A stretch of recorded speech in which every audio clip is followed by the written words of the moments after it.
Hey guys, welcome to the Mom Show. I'm your host, Courtney Doyle, and this is a place I am giving you permission to not have it all together. Welcome back to the show. It's June. Like, how is it June? I have no idea. Where did the time go? We always say this, it's just flying. And I can tell you right now, though, we are soaking up the time that we are having right now as a family, just enjoying our sweet new baby. I'm loving the kids being home, of course. I love summer. I love summer. I love when everybody's together. I love when we don't have any expectations and we can stay up late and we can sleep in and all the things. And so I hope that you are enjoying your summer so far. I want to start, though, with a question today. Have you ever looked up and realized that somewhere along the way, motherhood has become your everything? Your schedule is revolving around your kids. Your conversations are revolving around your kids. Your emotional state is often tied to how your kids are doing. And if you didn't mean for that to happen, but it did, here's the thing. For the past few weeks on the show, we have talked a lot about fear. We've talked about control. We've talked about the what ifs that can take over our minds as moms. But today, I want to shift the conversation just a little bit. Because what if, instead of just talking about what we need to let go of, we talk about what we need to build?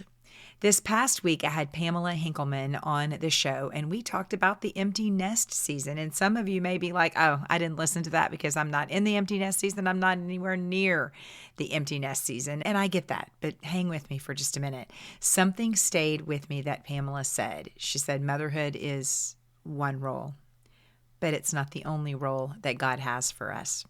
And as I thought about that, I pondered it, and, I realized we shouldn't wait until our kids are out of the house for us to figure out what is the next role.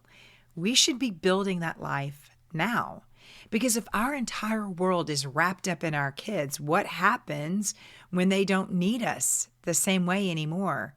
And it's not if they don't need us, it's when they don't need us.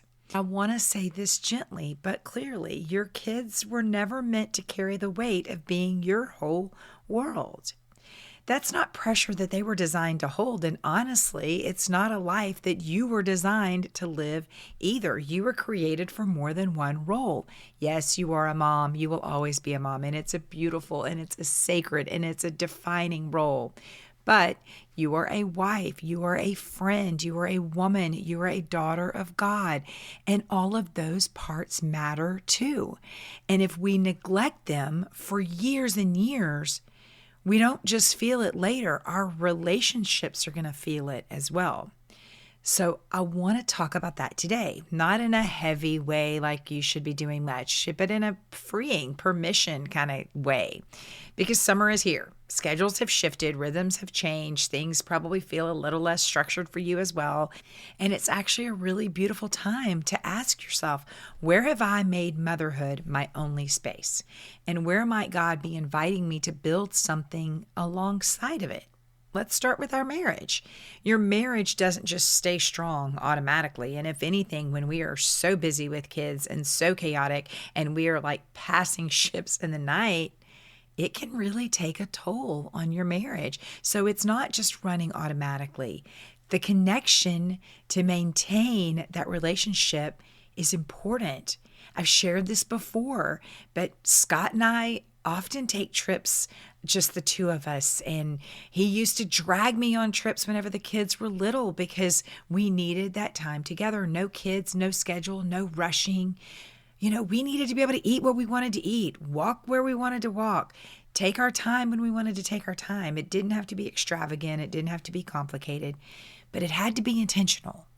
Because dating your spouse, remember, it doesn't have to be expensive, but not dating your spouse can cost you a lot more. I will die on that hill all day long. And I think sometimes as moms, we pour so much into our kids, we just assume our marriage will be fine.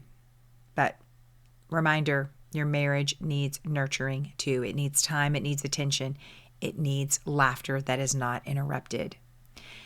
Then there's friendships.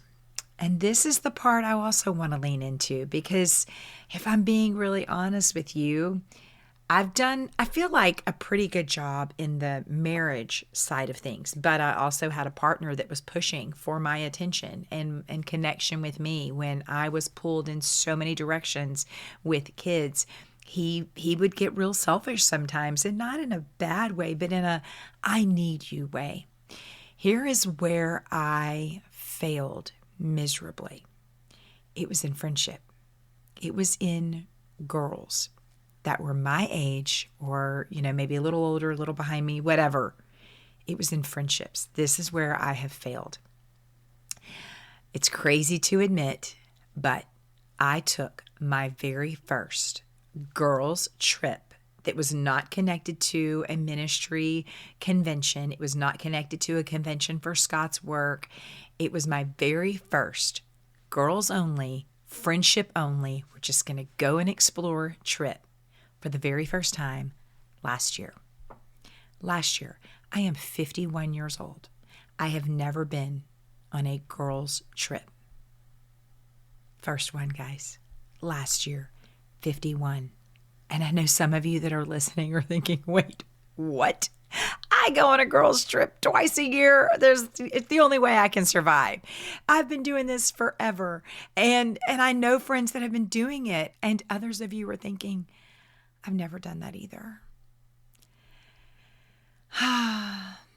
Listen, for me, it wasn't that I didn't want to.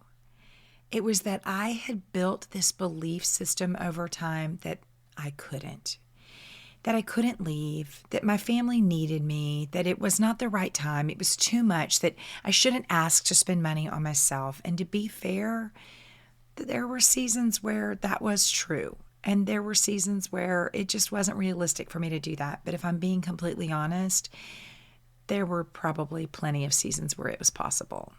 And I just did not make space for it. And I do have some regret about that. I have watched others do that and, felt a little tinge of, gosh, I want to do that. Not in a heavy, shame-filled way, but in a reflective way that says, you know what, I wish I would have carved out more time for friendships.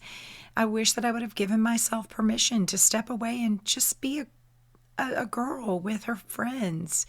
Because when I finally did, when I went on that trip, do you know what I realized? My family survived without me. They were fine. Nobody forgot how to function. Nobody fell apart. And not only that, I came back better. I came back refreshed and clearer and just filled up with so much love and laughter. And, there's something so powerful about that. There's something powerful about sitting with other women who just get it. Women in similar seasons who understand the weight of motherhood.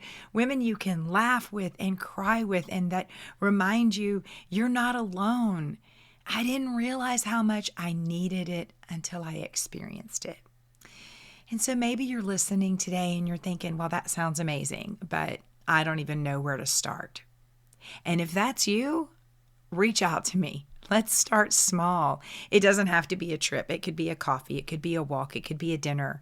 But don't wait until your kids are grown to realize that you need friendship and you need community. And it's okay to start building it now, because here's what I'm learning.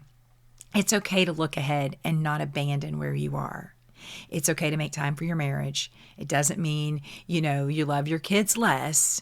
And it's okay to make time for friendships. It doesn't mean you're less committed as a mom to your marriage or to your kids. It means that you're building a full life. It means you're stewarding the relationships that God has given you well. And one day, your kids are going to step into their own lives.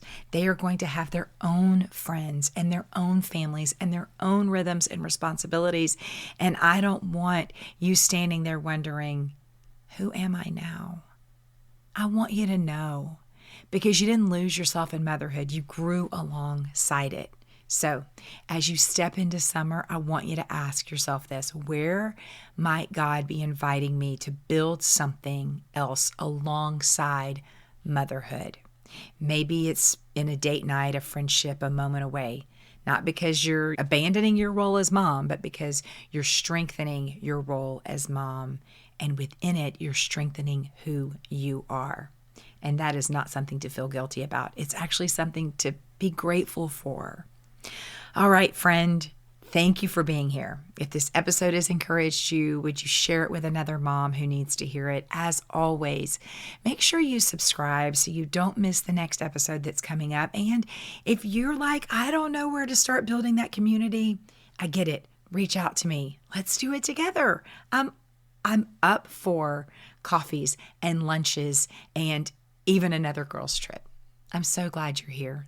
Until next time. Thanks so much for listening to The Mom Show with Courtney Doyle. Remember to check the show notes for any links, books, or resources that are mentioned in each episode. We want to be sure this blesses other mothers. And in order to do this, if you're listening via podcast, be sure that you like and share. If you could write a review, that would be fantastic. It helps us get in front of other moms. If you're watching via YouTube, be sure to hit that subscribe button. This way, you won't ever miss an episode. We want to make sure that we increase our reach to other mothers who need a little encouragement, a community, and a whole lot of Jesus. We're so glad you're here.